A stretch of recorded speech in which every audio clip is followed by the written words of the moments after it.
ಶಾಲಾ ಶಿಕ್ಷಣ ಇಲಾಖೆ ಮೌಲ್ಯ ಶಿಕ್ಷಣದ ಪರಿಕಲ್ಪನೆಯನ್ನ ಇವತ್ತು ಪಠ್ಯದಲ್ಲಿ ಅಳವಡಿಸಿದ್ದು ನಾವೆಲ್ಲರಿಗೂ ಕೂಡ ಪಠ್ಯಗಳು ಇನ್ನು ಕೆಲವು ದಿನಗಳಲ್ಲಿ ಸಮಾಜ ಆಗ್ತಾ ಇದೆ.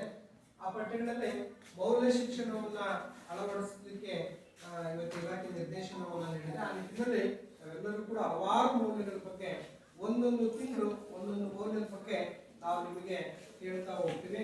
ನಾವೆಲ್ಲರೂ ಕೂಡ ಆ ಮೌಲ್ಯಗಳನ್ನು ರೂಢಿಸ್ಕೋಬೇಕು.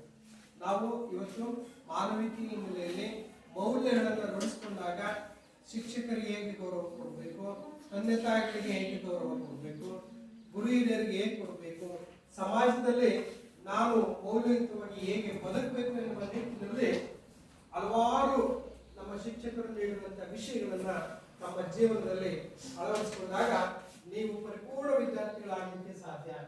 ಗೌರವ ಇದು ಕೂಡ ಒಂದು ಮೌಲ್ಯ. ನಾವು ಓದುವಾಗಲಿಂದ ನಿಮಗೆ ಗೌರವದ ಬಗ್ಗೆ, ಆ ಮೌಲ್ಯದ ಬಗ್ಗೆ ನಾವು ನಿಮಗೆ ತಿಳುವಳಿಕೆಯನ್ನು ಕೊಡ್ತಾ ಬಂದಿದ್ದೇವೆ. ನಮ್ಮ ಮೇಡಮ್ ಕೂಡ ಯೂಟ್ಯೂಬ್ ನಲ್ಲಿ ಕೂಡ ಹಲವಾರು ವಿಷಯಗಳನ್ನ ಕುರಿತು ನಿಮಗೆ ಪ್ರವಚನವನ್ನ ಮಾಡ್ತಾ ಇದ್ದಾರೆ. ಅವನ್ನೆಲ್ಲವನ್ನೂ ಕೂಡ ನಿಮ್ಮ ತಂದೆ ತಾಯಿಗಳ ಮೊಬೈಲ್ ಹಾಕ್ತೀವಿ. ನೀವು ಖಾಲಿ ಇದ್ದಾಗ ಆ ಮೌಲ್ಯಗಳ ಬಗ್ಗೆ ನೀವು ಇನ್ನೂ ಹೆಚ್ಚಿನದಾಗಿ ತಿಳ್ಕೊಳ್ಬಹುದು.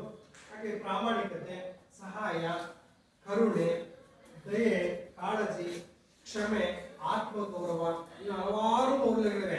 ಎಲ್ಲ ಮೌಲ್ಯಗಳನ್ನು ಕೂಡ ನಾವು ಒಂದೊಂದಾಗಿ ಇಲಾಖೆ ನಿರ್ದೇಶನದಂತೆ ಒಂದೊಂದಾಗಿ ನಿಮಗೆ ತಿಳಿಸ್ತಾ ಹೋಗ್ತೀವಿ. ಅದೇ ರೀತಿಯಾಗಿ ತಾವು ತಮ್ಮ ಜೀವನದಲ್ಲಿ ಆ ಮೌಲ್ಯಗಳನ್ನು ಅಳವಡಿಸಿಕೊಳ್ಬೇಕು.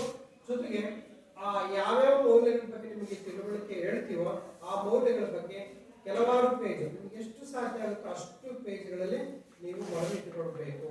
ಡೇಟ್ ಹಾಕಿ ಯಾವ ಶಿಕ್ಷಕರು ಆ ಮೌಲ್ಯದ ಬಗ್ಗೆ ತಿಳಿಸಿದ್ರು, ಯಾವ ಯಾವ ಪಾಯಿಂಟ್ಗಳು ನಿಮ್ಮ ಜೀವನಕ್ಕೆ ಅತಿ ಹತ್ತಿರವಾಗಿ ಆಗಿವೆ ಎನ್ನುವಂಥದ್ದನ್ನ ನೀವು ರೆಕಾರ್ಡ್ ಮಾಡಿ ಇಟ್ಕೊಳ್ಬೇಕು. ಅದ್ರ ಬಗ್ಗೆ ಬರೀಬೇಕು. ಜೊತೆಗೆ ತಂದೆ ತಾಯಿಗಳ ಜೊತೆಗೆ ಅದನ್ನು ಚರ್ಚೆ ಮಾಡಬೇಕು.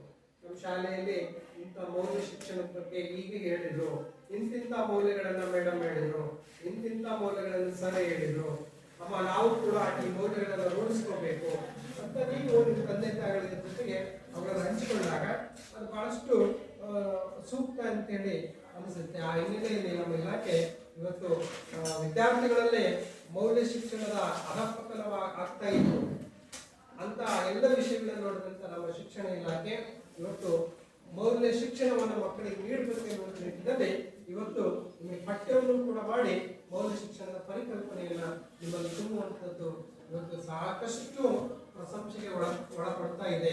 ಆ ಹಿನ್ನೆಲೆಯಲ್ಲಿ ತಾವು ಕೂಡ ಎಲ್ಲ ಮೌಲ್ಯಗಳನ್ನ, ನಾವು ಹೇಳುವಂತ ಎಲ್ಲ ಮೌಲ್ಯಗಳನ್ನ ನೀವು ಜೀವನದಲ್ಲಿ ಅಳವಡಿಸಿಕೊಂಡು ನೀವು ನೀತಿವಂತರಾದ್ರೆ ನಮ್ಮ ಶಾಲೆಗೆ, ನಿಮ್ಮ ಕುಟುಂಬಕ್ಕೆ, ಗ್ರಾಮಕ್ಕೆ, ಸಮಾಜಕ್ಕೆ ಒಳಿತಾಗುತ್ತೆ ಎನ್ನುವಂಥ ನಿಟ್ಟಿನಲ್ಲಿ ಈ ಮೌಲ್ಯ ಶಿಕ್ಷಣದ ಪರಿಕಲ್ಪನೆ ಇದೆ ಎನ್ನುವಂಥ ಮಾತನ್ನ ನಾನು ಹೇಳ್ತಾ, ನಮ್ಮ ಮೇಡಮ್ ಅವರು ಸಾಕಷ್ಟು ವಿಷಯಗಳನ್ನ ನಿಮಗೆ ತಿಳಿಸ್ಕೊಡಲಿದ್ದಾರೆ. ಈಗಾಗಲೇ ಸಾಕಷ್ಟು ವಿಷಯಗಳನ್ನ ನೋಡಿ, ಎಲ್ಲ ಗೋಡೆಗಳಲ್ಲಿ ಮೌಲ್ಯಗಳ ಗೋಡೆ ಅಂತಲೇ ಬರೆದು ಅಲ್ಲೆಲ್ಲ ಸಾಮರ್ಥ್ಯಗಳ ಗೋಡೆ, ಮೌಲ್ಯಗಳ ಗೋಡೆ, ಕೃತಜ್ಞತಾ ಗೋಡೆ, ಹೀಗೆ ಎಲ್ಲ ಮೌಲ್ಯ ಶಿಕ್ಷಣದ ಪರಿಕಲ್ಪನೆಯನ್ನ ನಿಮಗೆ ತಿಳಿಸ್ತಾ ಇದ್ದಾರೆ. ಆ ಹಿನ್ನೆಲೆಯಲ್ಲಿ ಅವರು ಕೂಡ ಧನ್ಯವಾದಗಳನ್ನು ಹೇಳ್ತಾ, ನೀವು ನಮ್ಮ ಇಲಾಖೆ ನಿಗದಿಪಡಿಸಿದಂತ ಎಲ್ಲ ಮೌಲ್ಯಗಳನ್ನ ನೀವು ಅಚ್ಚುಕಟ್ಟಾಗಿ ಕಲಿಬೇಕು. ನಿಮ್ಮ ಜೀವನದಲ್ಲಿ ಅಳವಡಿಸಿಕೊಂಡಾಗ ನೀವು ಮುಂದೊಂದು ದಿನ ಉತ್ತಮವಾದಂಥ ವ್ಯಕ್ತಿಗಳಾಗಿ ಸಮಾಜಕ್ಕೆ ನಿಮ್ಮದೇ ಆದಂಥ ಕೊಡುಗೆಗಳನ್ನು ಕೊಡಲಿಕ್ಕೆ ಸಾಧ್ಯವಾಗ್ತಾ ಇದೆ. ಹಾಗಾಗಿ ಇಂತಹ ಶಿಕ್ಷಣ ಇವತ್ತು ಈ ಕಾಲಮಾನಕ್ಕೆ ಅತ್ಯಂತ ಪ್ರಸ್ತುತವಾಗಿದೆ. ಕಾರಣ ಇಷ್ಟೇ, ಯಾರಲ್ಲೂ ಕೂಡ ಈಗ ಅನೇಕ ಮಾಧ್ಯಮಗಳು ಬಂದ್ಬಿಟ್ಟು ನಾವು ಮೌಲ್ಯಗಳನ್ನು ಕಳ್ಕೊಳ್ತಾ ಇದ್ವಿ. ಆ ಹಿನ್ನೆಲೆಯಲ್ಲಿ ನಮ್ಮ ಶಿಕ್ಷಣ ತಜ್ಞರು ನಮ್ಮ ಇಲಾಖೆ ಸೇರಿ ಇಂಥ ಮೌಲ್ಯ ಶಿಕ್ಷಣದ ಪರಿಕಲ್ಪನೆ ಕೊಟ್ಟಿದ್ದು ಬಹಳಷ್ಟು ಸಮಯೋಚಿತವಾಗಿದೆ ಎನ್ನುವಂಥ ಭಾವನೆಯನ್ನು ನಾನು ಕೂಡ ವ್ಯಕ್ತಪಡಿಸ್ತಾ, ಮೇಡಮ್ ಅವರಿಗೆ ಹಲವಾರು ವಿಷಯಗಳನ್ನು ಹೇಗೆ ಇದು ಹೇಳ್ತಾ ಇದ್ದಾರೆ, ಅವರು ಕೂಡ ಧನ್ಯವಾದಗಳನ್ನು ಹೇಳ್ತಾ ನಿಮ್ಮೆಲ್ಲರಿಗೂ ಒಳ್ಳೆಯದ.